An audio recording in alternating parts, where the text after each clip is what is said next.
بسم اللہ الرحمن الرحیم۔ السلام علیکم سامعین، آواز اور تصویر کی دنیا میں خوش آمدید۔ میں ہوں فواد بشیر اور آپ دیکھ رہے ہیں الحمد اسلامک سٹوریز۔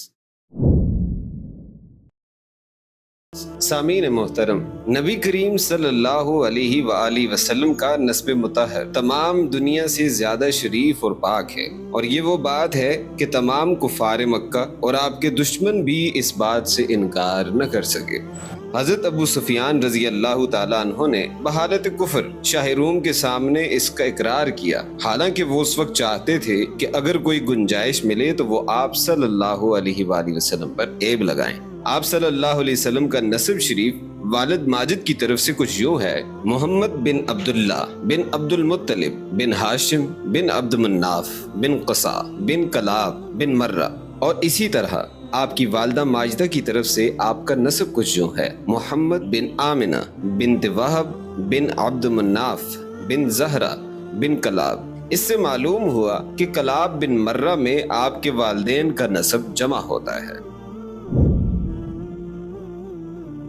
آفتاب سے پہلے صبح صادق کی عالمگیر روشنی اور پھر شفق دنیا کو طلوع آفتاب کی بشارت دیتے ہیں۔ اسی طرح جب نبوت کا آفتاب طلوع ہوا تو اطراف عالم میں بہت سے ایسے واقعات ظاہر کیے گئے جو آپ صلی اللہ علیہ وآلہ وسلم کی تشریف آوری کی خبر دیتے تھے، جن کو محدثین و مورخین کی اصطلاح میں ارہاسات کہا جاتا ہے۔ آپ صلی اللہ علیہ وسلم کی والدہ ماجدہ کا بیان ہے کہ جب آپ صلی اللہ علیہ وسلم ان کے بطن میں بصورت حمل مستقر ہوئے تو انہیں خواب میں بشارت دی گئی کہ وہ بچہ تمہارے حمل میں ہے، اس امت کا سردار ہے۔ جب وہ پیدا ہو تو تم یوں دعا کرنا: ان کو ایک خدا کی پناہ میں دیتی ہوں اور ان کا نام محمد رکھنا۔ اور فرماتی ہیں کہ آپ صلی اللہ علیہ وسلم کے حمل رہنے کے بعد میں نے ایک نور دیکھا جس سے شہر بصرہ، علاقہ شام کے محلات ان کے سامنے آ گئے، اور فرماتی ہے کہ میں نے کسی عورت کو کوئی حمل نہیں دیکھا جو آپ صلی اللہ علیہ وسلم سے زیادہ سہل ہو۔ ایام حمل میں جو متلی یا سستی وغیرہ عموماً عورتوں کو رہتی ہے وہ کچھ مجھے پیش نہیں آئی۔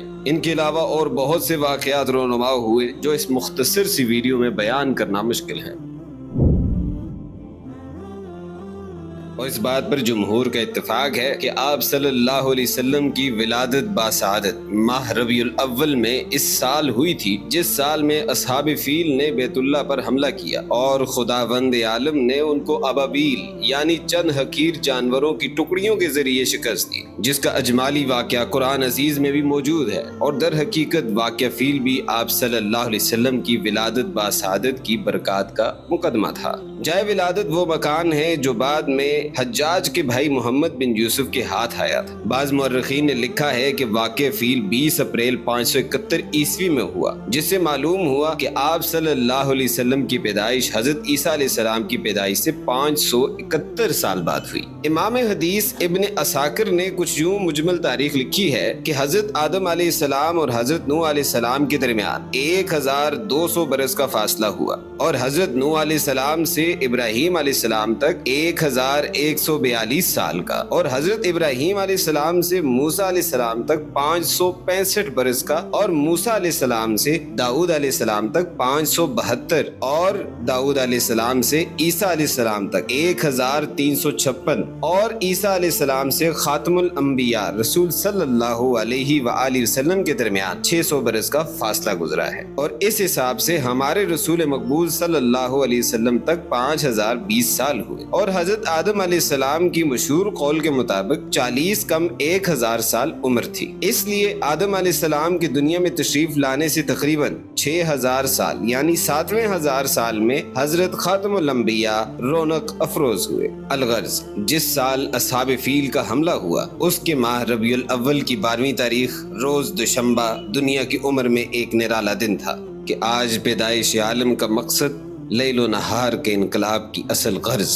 آدم اور اولاد آدم کا فخر، کشتی نوح کی حفاظت کا راز، ابراہیم علیہ السلام کی دعا، موسیٰ و عیسیٰ علیہ السلام کی پیشن گوئیوں کا مصداق، یعنی ہمارے آقا نامدار محمد رسول اللہ صلی اللہ علیہ وسلم رونق افروز عالم ہوتے ہیں۔ ادھر دنیا کے بتکدہ میں آفتاب نبوت کا ظہور ہوتا ہے، ادھر ملک فارس کے کسرا کے محلات میں زلزلہ آتا ہے جس سے ان کے 14 کنگرے گر جاتے ہیں۔ ملک فارس کا ایک دریا دفتن خشک ہو جاتا ہے۔ فارس کے آتش کدا کی وہ آگ جو 1000 سال سے کبھی نہ بجھی تھی وہ خود بخود سرد ہو جاتی ہے، اور یہ در حقیقت آتش پرستی اور ہر گمراہی کے خاتمے کا اعلان ہے اور فارس اور روم کی سلطنتوں کے زوال کی طرف اشارہ ہے۔ حدیث میں ہے کہ ولادت کے وقت آپ صلی اللہ علیہ وسلم کی والدہ ماجدہ کے بطن سے ایک ایسا نور ظاہر ہوا جس سے مشرق و مغرب روشن ہو گئے، اور بعض روایات میں ہے کہ آپ زمین پر جلوہ افروز ہوئے تو دونوں ہاتھوں پر سہارے دیے ہوئے تھے، پھر آپ صلی اللہ علیہ وسلم نے خاک کی مٹھی بھری اور آسمان کی طرف دیکھا۔